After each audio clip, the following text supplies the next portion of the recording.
नमस्कार। बड़ी बहर छत्तीसगढ़ में आपका स्वागत है। मैं हूं आपके साथ पराग गुप्ता। छत्तीसगढ़ में कोल खदानों के लिए जंगल काटे जाने को लेकर बीजेपी और कांग्रेस आमने सामने हैं। कांग्रेस इस बात को लेकर आक्रामक है कि बीजेपी की सरकार छत्तीसगढ़ के जंगलों को काटने का काम कर रही है और जो भी आवाज उठा रहा है उसके खिलाफ कार्रवाई कर रही है। भूपेश बघेल ने साफ तौर पर कहा कि मैंने तमनार में कट रहे पेड़ों का मुद्दा उठाया, इसीलिए मेरे बेटे की गिरफ्तारी की गई। तो वहीं कुछ दस्तावेज लेकर वन मंत्री केदार कश्यप ने कहा कि जब साल 2010 में मनमोहन सिंह प्रधानमंत्री थे, कांग्रेस की सरकार थी, तब छत्तीसगढ़ के जंगलों को काटकर खदान बनाने की अनुमति दी गई। बीजेपी ने दस्तावेज प्रेजेंटेशन के माध्यम से कांग्रेस पर झूठ बोलने का आरोप लगाया है। वन मंत्री कश्यप ने कहा कि कोल खदान और पेड़ों की कटाई की बात जब कांग्रेस काल में उठाई जाती थी तो भूपेश बघेल कहते थे कि कोल ब्लॉक आवंटन का विरोध करने वाले अपने अपने घरों की बिजली बंद कर दें। तो क्या वो अपने घर और राजीव भवन की बिजली बंद करेंगे? इसी पर करेंगे चर्चा, लेकिन पहले ये बयान सुनिए। जिस प्रकार से कांग्रेस पार्टी ने अडानी के खिलाफ लड़ाई शुरुआत की तमनार के मामले में और विधानसभा में जिस प्रकार से स्थगन प्रस्ताव लाया गया था, उसमें ये दबाने की कोशिश कि कोई भी अडानी के खिलाफ कोई आंदोलन करेगा, कोई आवाज उठाएगा तो उसे न दिखाने देंगे, न छपने देंगे, और कोई भी आवाज उठाए तो फिर जिस प्रकार से भूपेश बघेल के बेटे को गिरफ्तार किया गया वैसी हश सबका होगा, ये संदेश देने की कोशिश। लेकिन कांग्रेस जन तो कांग्रेस जन है, वो अंग्रेजों से नहीं डरे, उनको उखाड़ फेंके तो अडानी फिर क्या चीज है? वो ईस्ट इंडिया कंपनी थी। छत्तीसगढ़ में केवल वो राज करके इस छत्तीसगढ़ को बेचने के लिए जिस तरीके से उसने हथकंडे अपनाए थे, ये हथकंडे लोगों तक नहीं जा पाएंगे। लेकिन आप लोगों ने पीपीटी के माध्यम से देखा कि किस तरीके से भूपेश बघेल ने छत्तीसगढ़ की जनता को कल भी गुमराह किया था और आज भी गुमराह कर। लेकिन कांग्रेस पार्टी का जो वास्तविक चेहरा है, झूठ परेब पर जो झांसा देने की राजनीति है, ये उनका वास्तविक चेहरा आज जनता के सम्मुख में आ चुका है। जनता सब समझती है। भाइयों, भूपेश बघेल लगातार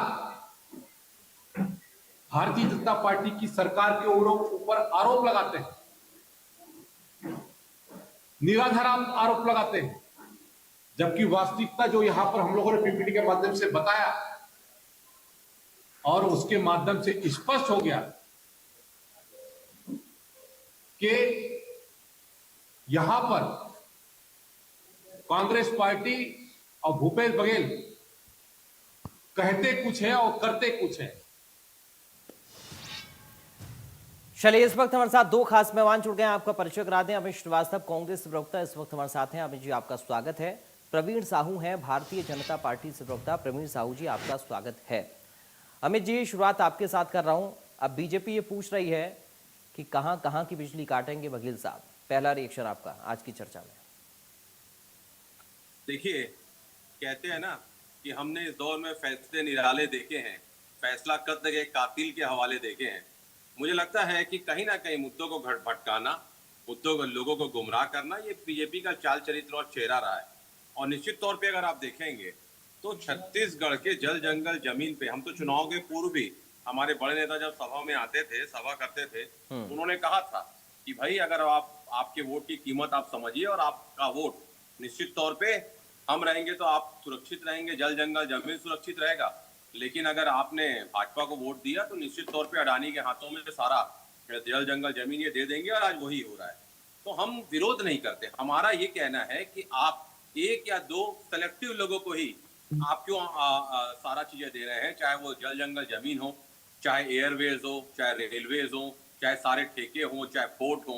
ऐसी मेहरबानी एक व्यक्ति पे क्यों? आप पैदा करिए ना, आप हजारों, लाखों, करोड़ों करोड़ों व्यापारी पैदा करिए, कहीं कोई दिक्कत नहीं है, लेकिन एक व्यक्ति पे इतनी आपकी कृपा क्यों?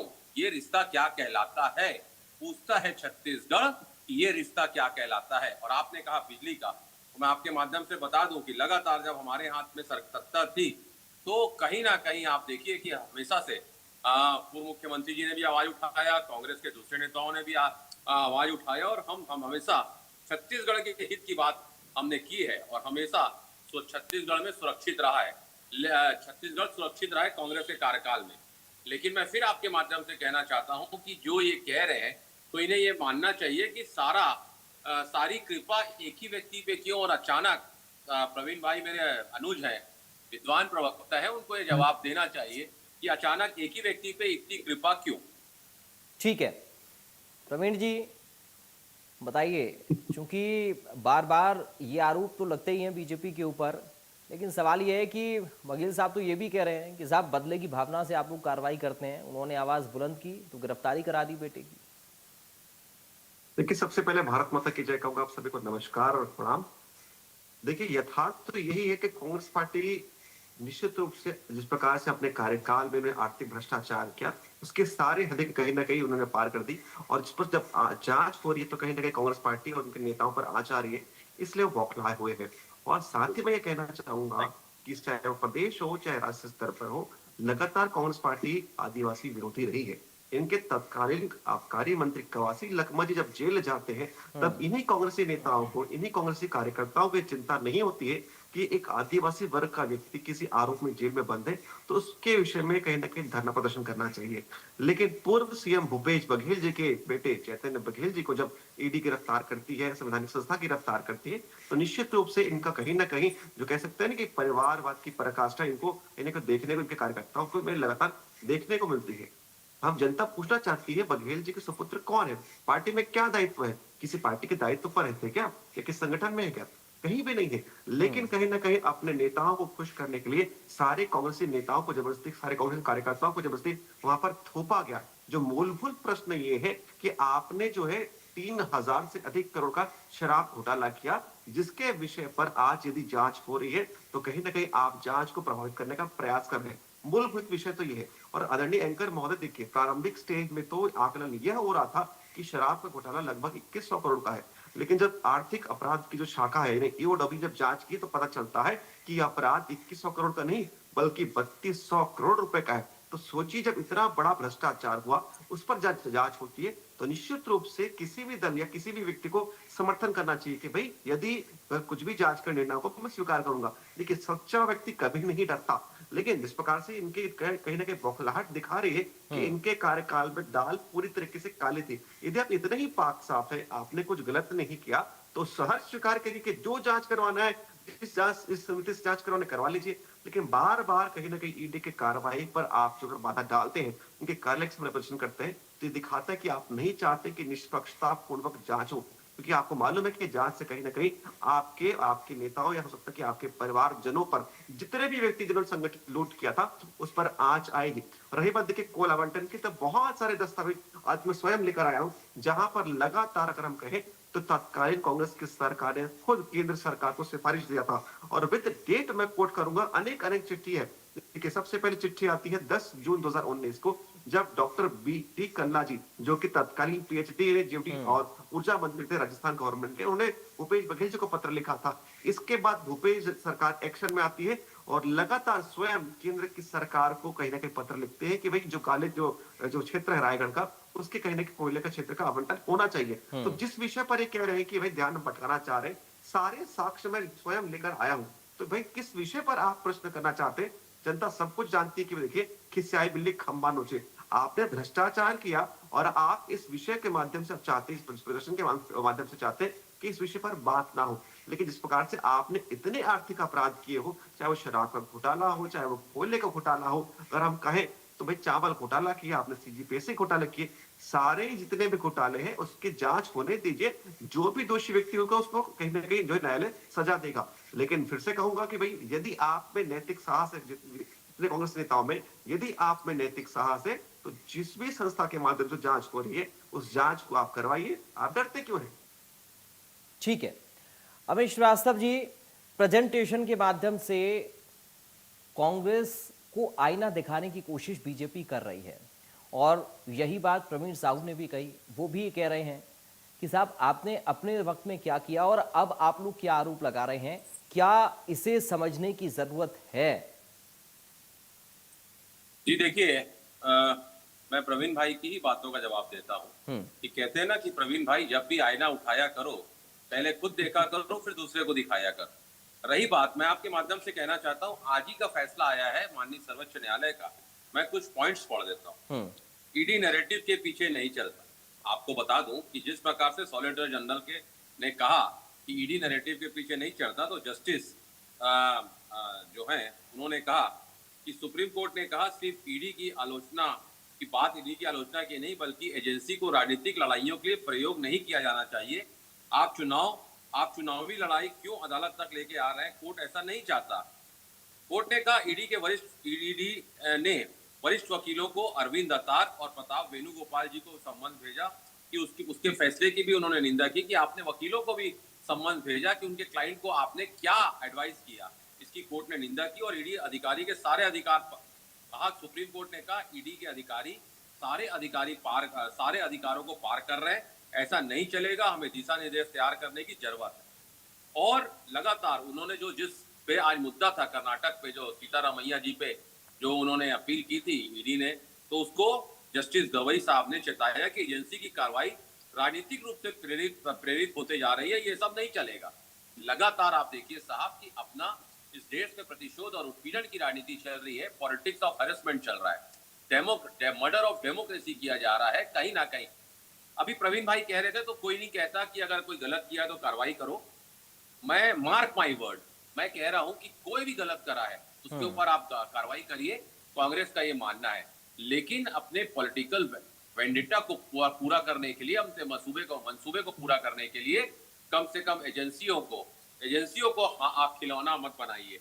और जिस प्रकार से मैं आपको बता दूं कि अगर विधानसभा में प्रश्न लगा है अडानी जी के खिलाफ, तो आप उसी दिन पिता पुत्र को उठा लेते हैं और बेटे पर ईडी की कार्रवाई का हमला पिता की आवाज को दबाने का प्रयास है, ये हम कह रहे हैं।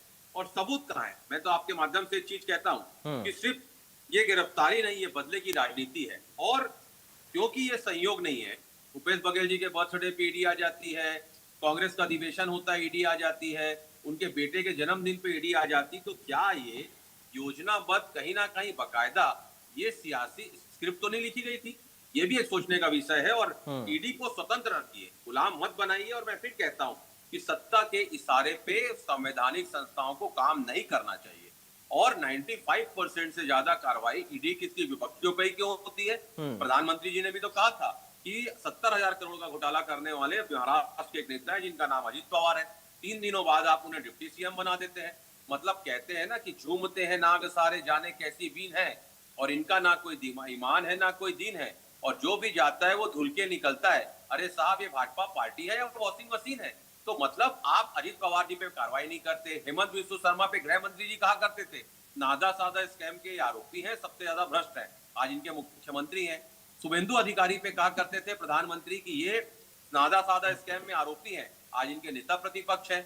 मतलब आप इस देश की पॉलिटिक्स को, लोकतंत्र को, संविधान को किस ओर ले जाना चाहते हैं?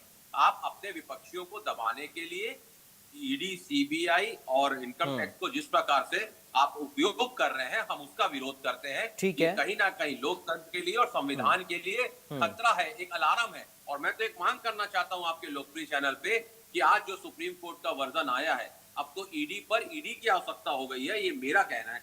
और मैं एक और चीज कहना चाहता हूँ कि लगातार अगर आप देखेंगे तो एक ट्रायल चलाया जाता है किसी की इमेज को टर्निश करने के लिए, छवि को धूमिल करने के लिए। और अगर आप इतना सबूत आप इकट्ठा कर लिए होते तो आपका कन्विक्शन रेट 0.5% नहीं होता।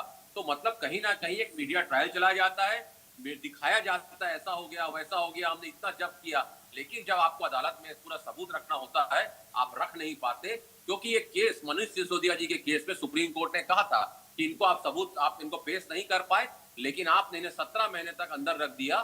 Who will responsible for all this thing? तो ईडी जवाब नहीं दे पाई थी। मतलब किसी की इमेज को टर्निश करना, उसे अंदर कर देना, और ये विपक्षियों को दबाना, ये केंद्र में बैठे हुए हुक्मरान लगातार कर रहे हैं, जिसका विरोध हम कर रहे हैं। और अभी प्रवीण साहू जी कह रहे थे, तो मैं कहना चाहता हूं कि आप कह रहे थे कि एक मैं लगातार सामने से डिबेट कर रहा हूं और मैंने देखा कि हर भाजपा प्रवक्ता का एक लगता है स्क्रिप्ट लिख के दी गई है। सब वही कह रहे हैं कि भाई भूपेश बघेल जी के लड़के आए तो अब पूरी कांग्रेस एक हो गई। नहीं था। अब जब देवेंद्र यादव जी के साथ आपने किया तब भी हम सड़कों पे थे, कवासी लखमा जी के साथ आपने किया तब भी सड़कों पे थे, लेकिन अब बात आप घर तक आ गए। अब नेताओं के परिवारों को आप टारगेट कर रहे हैं।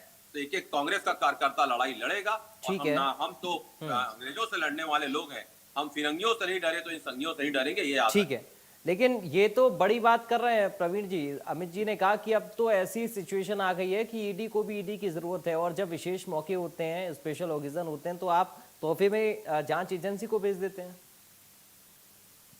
देखिए, जब इन्होंने भ्रष्टाचार किया था तब क्या कोई ओकेशन देखा था कि किसी का बर्थडे था या कोई परिस्थितियां थी? तब तो भ्रष्टाचार किया। मैंने घोटाले गिनाए, शराब पे घोटाला किया, कोयले के दलाली में कहीं ना कहीं कमाई की, सीजीपीएस से घोटाला किया, गोबर तक को नहीं छोड़ा, गौमूत्र के नाम पर घोटाला किया, वर्मी कंपोस्ट का घोटाला किया, अनेक घोटाले किए। तब आपने किसी का जन्मतिथि देखा क्या कि किसी का बर्थडे था या नहीं था? आपने कोई ओकेशन देखा? नहीं देखा। आज जब भी एक तिथि पर जिस पर संयोगवश किसी भी अगर कहे तो भूपेश बघेल जी आप हो सकते हैं, उनके सुपुत्र का जन्मदिन हो, उस पर कार्रवाई हो रही, तो आप बर्थडे का कहीं ना कहीं बहाना बना रहे। ये वो अच्छी राजनीति है। और रही बात, देखिए जितने भी कांग्रेसी नेताओं के साथ मैं डिबेट कर रहा हूं, और लगभग सारे कांग्रेसी नेता यही कह रहे हैं कि भाई प्रश्न उठाने से कहीं ना कहीं बचाने के लिए विधानसभा में प्रश्न ना उठे, इसलिए ये कार्रवाई को किया गया। तो आपके महत्वपूर्ण चैनल पर सम्मानित जनता को मैं बताना चाहता हूं कि उस दिन विधानसभा के अंतिम दिन पर माननीय भूपेश बघेल जी पूर्व सीएम विधानसभा के पटल पर गए थे, लेकिन सारे के सारे कांग्रेस पार्टी क्या करती है? केवल और केवल परिवारवाद की पराकाष्ठा के प्रदर्शन करने के लिए प्रश्न ना उठाकर कहीं ना कहीं सदन का अपमान स्वयं करते हुए वे सदन के बाहर चले गए, और जाते कहां पर है? जहां पर उनके बेटे को गिरफ्तार किया जाता है। तो भाई जिस जनता ने आपको चुना है कि भाई आप विधानसभा पर जाकर नीति नियम बनाइए, वहां पर प्रश्न उठाइए, विपक्ष की भूमिका आपको दिया गया, सत्ता पक्ष को अपनी दायित्व दिया गया, तो भाई आपको रोका किसने था? आप ये नैरेटिव चला रहे ना कि प्रश्न उठाने से मना किया गया था कि हम प्रश्न न उठा पाए। भाई आप तत्काल कहें तो वहां पर उस दिन पर भूपेश बघेल जी सदन पर थे, जनता जानती है, भाई सब टीवी रिपोर्ट्स पर है, सब मीडिया में है। तब भूपेश बघेल जी ने प्रश्न क्यों नहीं उठाया? सारे के सारे कांग्रेस पार्टी वाले वहां से उठकर क्यों चले गए? क्योंकि आप लगातार जनता का अपमान करते रहते हैं। और देखिए, कवासी लखमा के विषय पर माननीय हाईकोर्ट ने भी कहा कि भाई जो जितने भी आरोप है इतने गंभीर है कि इनको जमानत नहीं दिया जा सकता, और ये उसी दिन का स्टेटमेंट है जिस दिन चैतन्य बघेल जी को गिरफ्तार किया जाता है। तो निश्चित रूप से अगर मैं कहूं तो जनता ने जिस कारणवश आपको सत्ता से बाहर किया, आप अभी भी कहीं ना कहीं उससे उभरे नहीं। और जो आप शेर शायरी कर रहे हैं, तो मैं आपके लिए कहूंगा कि बस उम्र भर गाली भी यही बोल करता रहा, धूल चेहरे पर थी और वो आईना साफ करता रहा। ठीक है अमित जी, मैं आपके पास आ रहा हूं, लेकिन एक फाइनल रिएक्शन मैं प्रवीण जी से पहले ले लूं, फिर मैं आपके पास फाइनल के लिए आऊंगा। प्रवीण जी, आप सवाल ये है कि कांग्रेस कह रही है कि आप लोग जो मुद्दा है वो एक तरीके से झूठ की बात या फिर दबाव की राजनीति, प्रेशर पॉलिटिक्स, या उन्होंने कहा कि आपके पास सबूत नहीं होते हैं और आप पहले ही गिरफ्तारी कर लेते हैं, ट्रायल चलाते हैं, जांच एजेंसी को भेजते हैं, लेकिन सबूतों का अभाव हो जाता है। तो क्या पॉलिटिक्स माना जाए इसे, किस तरह की राजनीति माना जाए? और सबसे बड़ी बात यह है कि जंगल काटने पर जो सियासत हो रही है उस पर आप लोगों का रिएक्शन आने वाले वक्त में क्या हो सकता है? क्योंकि फिर आप बाद में कहेंगे कि साहब ये तो बदनाम कर दिया, कांग्रेस ने तो झूठे आरोप लगाए थे, कांग्रेस ने जनता को बरगला दिया था, या वगैरह वगैरह तमाम सारी बातें आप लोगों की ओर से आएंगी। लेकिन अब अगर ये झूठ है और अगर ये छवि खराब करने की सिर्फ कोशिश है, तो फिर इस पर आप लोगों की प्रतिक्रिया क्या है? आप लोग कैसे इस छवि को बेहतर करेंगे? ये जो आप झूठ बता रहे हैं, झूठ का कैसे आप राजफाश करेंगे? देखिए, भाजपा कोई झूठ नहीं कहती है और हमको किसी की छवि की चिंता नहीं है। जो जैसा कार्य करता है उसकी ऐसी छवि बनती है।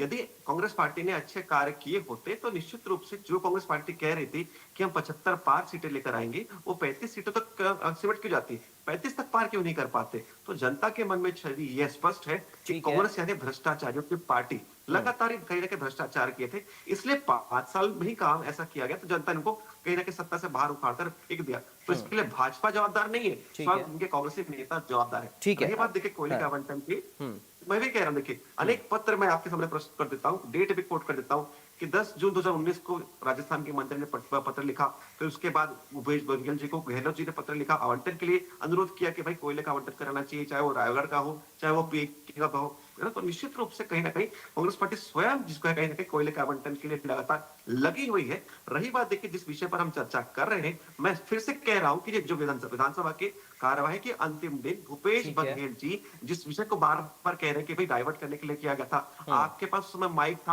आपके ठीक पास है। दिन भर का अवसर ठीक था, है। सारे लोग क्यों ठीक है वहां से अमित उठ के जी। चले गए? क्योंकि आपके पास जवाब नहीं ठीक था। है अमित जी। जी ठीक है, फाइनल देखिए, रिएक्शन मैं अमित आपको सिर्फ ये फाइनल रिएक्शन आज के कोर्ट का मैं आपको निष्कर्ष बता देता हूँ। राजनीतिक दुरुपयोग, ईडी राजनीतिक लड़ाई की तरह इस्तेमाल ना हो। वकीलों को सम्मन भेजे हैं जो उस पे उन्होंने कहा, जो वेणुगोपाल जी को जो सम्मन भेजा गया, यह संस्था की गरिमा और स्वतंत्रता का उल्लंघन है। और उसके बाद आखिरी में उन्होंने कहा, अगर इसी प्रकार चलता रहा, लगातार पिछले कुछ सालों से हम देख रहे हैं कि विपक्षी नेताओं के खिलाफ राजनीतिक हथियार की तरह इसे इस्तेमाल किया जा रहा है। और ये खुलकर उन्होंने तीखी टिप्पणी की और ये कहा कि अब इसकी सीमा तय करनी पड़ेगी। अगर यही स्थिति रही तो कोर्ट अब गाइडलाइन बनाकर विचार करेगा ताकि ईडी के अधिकार सीमित हों। ठीक है। मतलब ये कोर्ट भी समझ चुका है साहब कि लगातार आप राजनीतिक मंसूबों को पूरा करने के लिए और कहीं ना कहीं, जैसे मैंने कहा ना, अपनी विरोधियों पर कार्रवाई करने के लिए संवैधानिक संस्थाओं का दुरुपयोग कर रहे हैं, जो कहीं ना कहीं लोकतंत्र को कलंकित करता है और एक कहीं ना कहीं लोकतंत्र का अपमान भी है। ठीक है सर, बहुत शुक्रिया अविन जी आपका, बहुत शुक्रिया प्रवीण जी आपका आज की चर्चा का हिस्सा बनने के लिए। तो पेड़ काटने पर, जंगल का नुकसान करने पर सियासत हो रही है, एक दूसरे पर आरोप प्रत्यारोप लग रहे हैं और फिर ये जांच एजेंसी तक भी बात पहुंचती है। तो ऐसे में अब जनता को समझना है कि जिस तरीके के आरोप प्रत्यारोप लग रहे हैं उनमें वो खुद को कहाँ पर देख रहे हैं। दोनों पार्टियां अगर आरोप प्रत्यारोप लगा रही हैं तो दोनों की हकीकत क्या है, दोनों की सरकारों के वक्त में किस तरीके की स्थितियां रही हैं, इस पर भी सोचने और विचारने की जरूरत है। बहुत शुक्रिया। फिलहाल बड़ी बहस छत्तीसगढ़ से मुझे दीजिए इजाजत, बाकी खबरों के लिए आप बने रहिए।